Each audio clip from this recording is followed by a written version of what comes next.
구치의 거의 한 70에서 80%는 차 난다고 보시면 돼요. 칫솔을 한번 잡아보시겠어요? 이렇게 잡는 거. 대부분 이렇게 손바닥으로 하는데 이렇게 잡게 되면은 정말 안 좋은 양치질이라서 치아가 다 오히려 망가지게 돼요. 저는 솔직히 치약이 없어도 훨씬 양치질에 효과가 있다고 생각해요. 차라리 물만 어느 정도 묻혀서. 더 중요한 게 있습니다. 칫솔은 사용하셔야 돼요. 치과는 양치질을 제대로 하지 못했을 때 생기는 치과 질환 때문에 오시는 곳이고, 양치질만 제대로 하면은 치과 치료를 안 받을 확률을 80에서 90%가량 낮출 수 있는 가장 유일한 방법이 양치질이라고 생각합니다. 간단하다고 생각하시겠지만 의외로 또 올바른 양치질을 하시는 분들은 많지는 않아요. 그래서 오늘은 제가 그 부분을 조금 짚어드리도록 하겠습니다. 정말 안 좋은 양치질이라서 절대 그렇게 양치하시면은 치아가 다 망가질 수 있어서 정말 조심하셔야 돼요. 이런 식으로 빡빡 닦게 되시는데, 그러면 일단은 이 치아에 치경부라고 하는 부분이 있는데, 치아의 아랫면이라서 잇몸이랑 치아랑 닿는 면이 깨져나가게 돼요. 예민하고 약한 부분이기 때문에 강하게 하시면 안 돼요. 적당한 강도로 부드럽게, 아프시면 안 돼요. 횟수가 더 중요해요. 그러니까 오래 닦아주시는 게 훨씬 중요하죠. 강하게 닦는다고 해서 더 잘 닦이진 않아요. 칫솔모를 정확한 위치에 위치시키고 횟수를 조금 더 여러 번 해주시는 게 훨씬 더 올바른 양치법이라고 설명드릴 수 있을 것 같습니다. 우리나라 사람들이 배운 거는 회전법이라는 양치법이에요. 이거 외에는 잘 배워보신 분들이 없으실 거예요. 대부분의 칫솔을 잡을 때 한번 잡아보시겠어요? 이렇게 잡는 거. 대부분 이렇게 손바닥으로, 이게 차인표님의 그 이술질 할 때 이렇게 하는 그 손인데, 조금 더 치아의 구조를 알고 섬세하게 닦아주실 거면은 펜을 잡는 방식으로 잡아보시면은 칫솔모가 자유자재로 움직이시게 되거든요. 그래서 더 조작하기도 편하고 훨씬 나으실 거예요. 연구 결과를 봐도 이렇게 회전 운동을 해서 이를 닦는 것보다는 사선 방향으로 치아를 어디를 닦느냐의 문제인 것 같아요. 지금 회전법으로 닦게 되면은 이런 식으로 하게 되는 건데, 이술질에서 가장 중요한 게 치아와 사이를 닦아주는 게 훨씬 중요해요. 그래서 잇몸에서 사선 방향으로 위치시키고 잇몸을 살짝 마사지 하듯이 부드럽게. 그리고 이술질 할 때 치아의 구조에 대한 개념 자체가 없으세요. 인터넷이나 뭐 유튜브에 쳐보시면은 치아의 위치나 이런 번호들이 알 수가 있거든요. 그래서 구획을 나눠서 닦는 게 중요하시거든요. 큰 어금니 2개를 10번 정도 부드럽게 해주시는데, 뭐 접착성이 있거나 이런 거를 좀 더 드셨으면은 조금 더 횟수는 늘려주셔요. 뭐 20회까지는 늘려주시고, 작은 어금니도 사선 방향으로 이렇게 닦다 보면은 이제 치아 사이사이가 칫솔모가 들어가는 느낌이 드셔야 돼요. 그렇게 이술질 해주시고, 그 다음에 앞니는 치아 크기가 조금 더 작거든요. 우리 이 3개를 마찬가지로 부드럽게 넣어주시면 됩니다. 그래서 반대편은 똑같으실 거고, 이쪽 치아도 그렇게 구획을 한 3단계 정도로 나눠서 마사지 하듯이 이렇게 사선 방향으로 이렇게 회전하는 게 아니라, 이건 위아래를 같이 하는 방법이거든요. 이 아래 치아를 이렇게 바깥면을 하고 마찬가지로 쭉 해주시고, 위쪽도. 안쪽을 잘 못 닦는다고 하셨잖아요. 이건 대부분의 사람들이 마찬가지거든요. 이 펜으로 잡는 방법이 되게 중요하다는 게, 이렇게 잡게 되면은 잘 안 닦여요. 실질적으로 제가 지금 해봐도 하기가 너무 힘들어요. 그래서 펜으로 잡았을 때 이 사이사이를, 바깥쪽은 2개 치아를 한 구획으로 나눈다고 했는데 안쪽은 하나하나 이렇게 닦아 나간다고 생각하시면 돼요. 정확하게 밀착을 시킬 수가 없거든요. 그래서 사이사이를 이렇게 들어가듯이 사이를 닦는다는 생각만 머릿속에 인지하시고 이렇게 해주시는데, 위도 마찬가지로 이렇게 세울 수가 없거든요. 약간 사선으로 해서 사이사이를 넣는다는 방식으로. 이게 반대편을 닦을 때 펜으로 잡아야 되는 게, 방금 보셨듯이 이렇게 하다가 바로 이런 회전이 가능해요. 이렇게 해서 뒤쪽으로 마사지 하듯이 이렇게 닦아주시고, 한 번 더 해주시면 더 좋으시겠죠. 이렇게 천천히 횟수만 조금씩 늘려가시면서 이렇게. 혀를 닦는 게 구강 건강에 도움이 될까요? 많이 도움되죠. 혀는 무조건 닦아주셔야 되는 게, 질문을 잘 해주신 게, 치면 세균막이 치아 면에만 생기는 게 아니고 혀도 계속 닦기 때문에 마찬가지로 세균막이 혀에도 생겨요. 근데 혀는 구조를 보면은 되게 미세한 빵빵빵빵빵빵 미레나 유두라고 하는 게 엄청 많이 나와 있단 말이에요. 거기 사이사이가 되게 미세해요. 거기 박혀버리면은 잘 빠져나오지 않아요. 그래서 쓰시는 게 혀 클리너가 있어요. 이 혀 클리너는 꼭 써주셔야 돼요. 혀 클리너의 선택 기준은 조금 날카로운 게 좋아요. 그러니까 간혹 막 실리콘으로 막 부드럽게 제거해준다, 상처가 안 난다, 이런 제품들은 말씀드렸지만 엄청 촘촘하기 때문에 제거가 안 돼요. 그래서 금속이나 플라스틱 재질로 된 거. 요새는 뭐 올리브영 엄청 많잖아요. 가면 다 있어요. 핸들이 잘린 걸로 이렇게 긁어내는 게 좋지 않나 그런 생각을 합니다. 그리고 한 가지 효과가 더 있어요. 구취에 대한 부분인데, 구취의 대부분이 여기 이 사이사이를 안 닦아서, 여기 잔여하는 심연 세균막 때문에 생기는 것들이 있고, 혀에 세균막들이 뭉쳐서 화합물을 형성해요. 그래서 구취의 거의 한 70에서 80%는 혀에서 난다고 보시면 돼요. 그래서 말씀드렸듯이 입술질 잘 해주시고 혀도 잘 닦아주시면은 이제 구취 예방이 된다. 그리고 충치 예방도 된다. 그리고 잇몸 질환도 예방된다. 치실이 치아 건강에 도움이 되나요?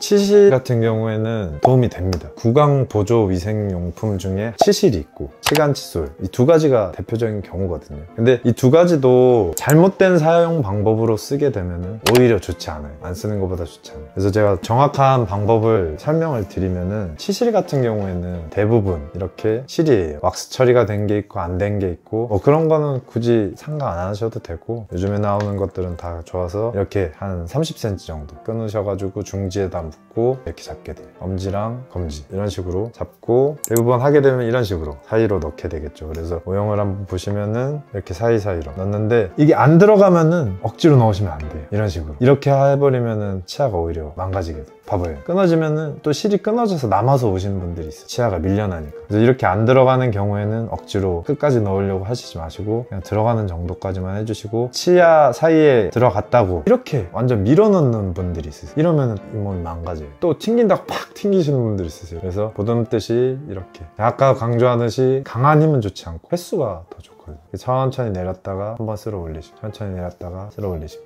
여기 보시면은 치간 칫솔이에요. 처음에는 상태가 이렇게 반듯하게 돼 있으실 거예요. 근데 이거를 이제 살짝 구부리는 이유는, 여기 잇몸이 있어서 정확한 방향으로 넣으셔야 돼요. 치간 칫솔도 이 가운데에 보시면은 금속이기 때문에 이렇게 넣으면은 잇몸 다 찢어져 버려요. 그래서 안 쓰시는 게 더 나아요. 그래서 넣으실 때 치간 칫솔도 안 들어가는 걸 억지로 넣으실 필요는 없어요. 그래서 사이즈가 있거든요. 치간 칫솔을 한 번도 안 써보신 분들은 가장 작은 사이즈부터 선택하셔가지고 사이사이로 천천히 이렇게 한 3에서 5회 정도 해주시고, 이런 식으로 사이사이를 관리해 주셔야 되는데, 말씀드렸듯이 절대 강하게 하시면 안 됩니다. 이렇게 해서 관리를 해주시면 훨씬 좋을 것 같습니다. 뚫어버리려고 하면은 잇몸을 뚫으면서 들어가버려요. 그래서 들어가는 정도까지 해주세요. 1차적인 거는 무조건 올바른 입술질이 우선적입니다. 그래서 이건 다 보조위생용품이라고 말씀드린 거고, 입술질만 제대로 하셔도 한 80에서 90%는 커버가 됩니다. 그래서 바쁘시고 이러시면은 입술질을 제대로만 해주셔도 좋으시고, 나는 조금 더 관리를 해야겠다 하시면은 치간 칫솔을 쓰셔가지고 사이사이를 하는데, 거울을 보면서 처음에는 좀 느려도 천천히 연습하시고, 숙련되면 나중에는 거울을 안 보셔도 어느 정도 감각이 생기시거든요. 그러면은 그때부터는 조금 더 숙련되실 거예요. 근데 말씀드리지만 빨리 하시면 안 돼요. 우리나라 사람들 특징이 빨리빨리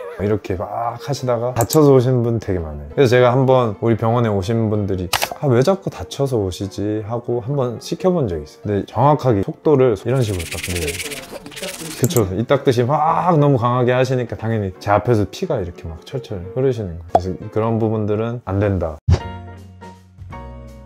음식을 먹게 되면은 치아 이 면에 세균막이 생겨요. 그리고 이 세균막이 굳어지게 되면은 치석이 생기고, 근데 세균이란 말이에요. 이 세균이 치아 쪽에서는 충치를 일으키고, 잇몸 쪽에서는 잇몸 질환들, 치은 염증이나 치주 질환을 일으켜서 잇몸 뼈를 녹여버리고, 결국에는 입술질을 해야지 이 세균막들을 다 제거가 가능해요. 근데 그 세균막들이 가장 많이 상주하는 부위가 이 사이사이, 가장 굴곡이 있고 입술질 하기 힘든 부위를 닦아주셔야 돼요. 이 사이를 닦는다는 목적으로 닦게 되면은 바깥면은 저절로 닦이게 돼요.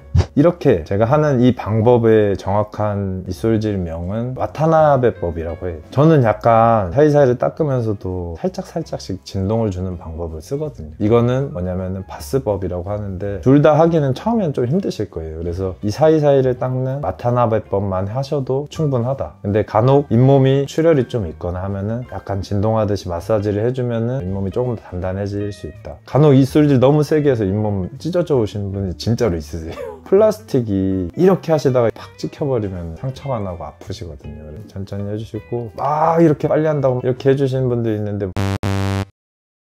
이렇게 한다고 해도 구획을 나눠서 봤을 때 전체를 다 닦으시는데 한 3분 정도밖에 안 걸려요. 그렇게 하는 습관만 잘 들여주셔도 치과는 안 오시게 되니까. 제가 추천하는 칫솔 같은 경우에는 지금 보시면은 칫솔모가 2줄에 6개로 나와 있어요. 되게 특이하게. 맞아요. 이게 2x6 칫솔인데 마트에서는 옛날엔 없었는데 요즘엔 판매하실 수도 있거든요. 그래서 모의 움직임을 한번 보시면은 모가 사이사이에 들어가는 걸 보시고, 그 다음에 제가 추천했던 칫솔을 사이사이가 훨씬 잘 들어갈 거예요. 이게 약간 이쑤시개처럼 사이사이를 닦는다고 해서 와타나베법인데 이게 써보시면은 훨씬 잘 들어가요. 그래서 저는 이 칫솔을 쓰긴 하는데 이 칫솔이 없으셔도 그냥 시중에서 파는 이걸로 하셔도 충분합니다. 근데 조금 더 나는 이 사이사이를 조금 더 관리하고 싶다고 하시면은 이 칫솔 써주시면 됩니다. 대학병원에 예방치과가 있어요. 근데 그 예방치과에서 환자분들을 칫솔질을 하는 프로그램이 있는데 거기서 대부분 이 칫솔로 환자분들을 교육을 시켜드리거든요. 그래서 이 칫솔이 제가 생각하는 좋은 칫솔인데 단점은 뭐가 빨리 상해요. 더 중요한 게 있습니다. 칫솔은 바꿔주셔야 돼요. 간혹 이거 막 제 친구만 봐도 칫솔 하나 가지고 한 6개월, 1년 쓰시는 친구가 있어요.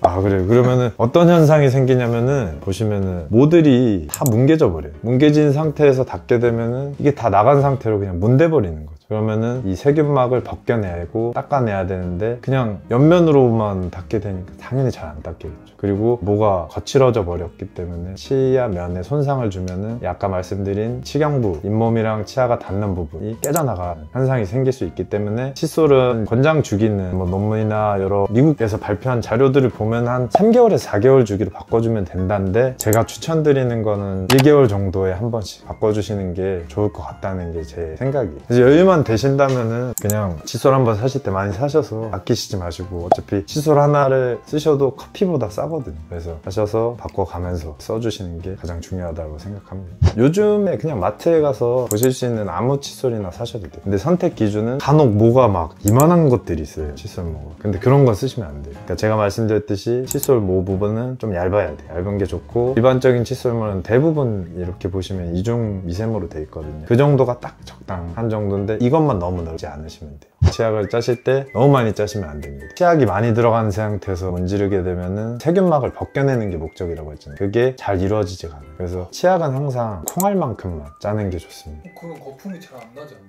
치약에는 계면활성제, 연마제, 불소, 주성분이 이건데 그 계면활성제 성분 때문에 거품이 좀 일어나게 되는데 화학적으로 어느 정도 제거는 해주긴 하지만 가장 칫솔질의 중요한 목적은 이 행위예요. 물리적인. 저는 솔직히 치약이 없어도 칫솔질만 잘해도 훨씬 효과가 있다고 생각해요. 치약을 오히려 많이 짜서 쓰시는 것보다 차라리 물만 어느 정도 묻혀서 닦는 게 칫솔질에 효과가 있다고 생각합니다. 근데 뭐 그렇게 하신 분들은 없을 거고, 치약을 콩알만큼만 짜서 쓰자. 거품은 중요하지 않고 치아 면을 얼마나 치아 사이사이를 정확하게 닦아내느냐, 이게 가장 중요한 포인트라고 볼 수 있겠습니다.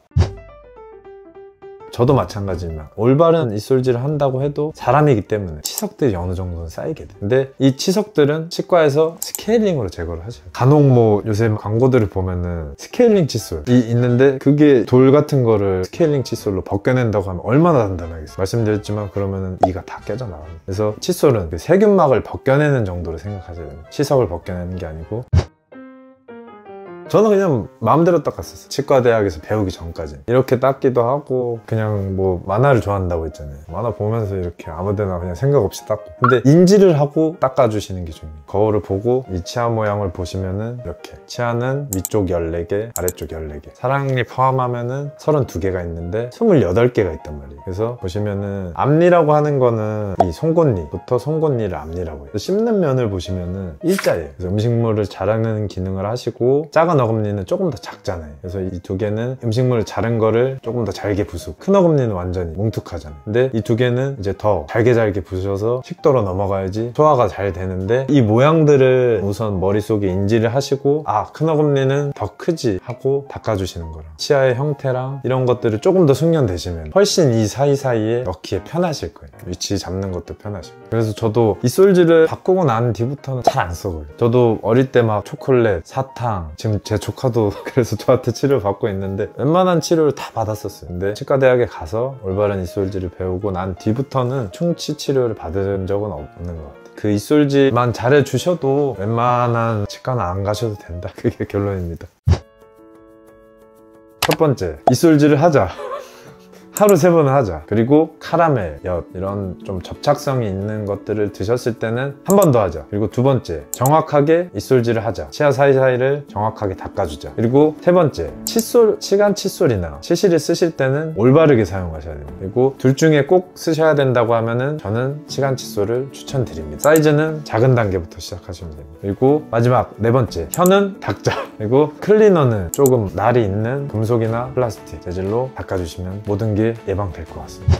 오늘은 올바른 양치질에 대해서 알아보았는데요. 영상이 좋으셨다면 좋아요, 구독, 알림 설정 해주시고, 입술질을 잘 안 하시거나 입술질이 좀 이상하시거나 하는 분들한테 영상 추천 꼭 좀 부탁드리겠습니다. 감사합니다.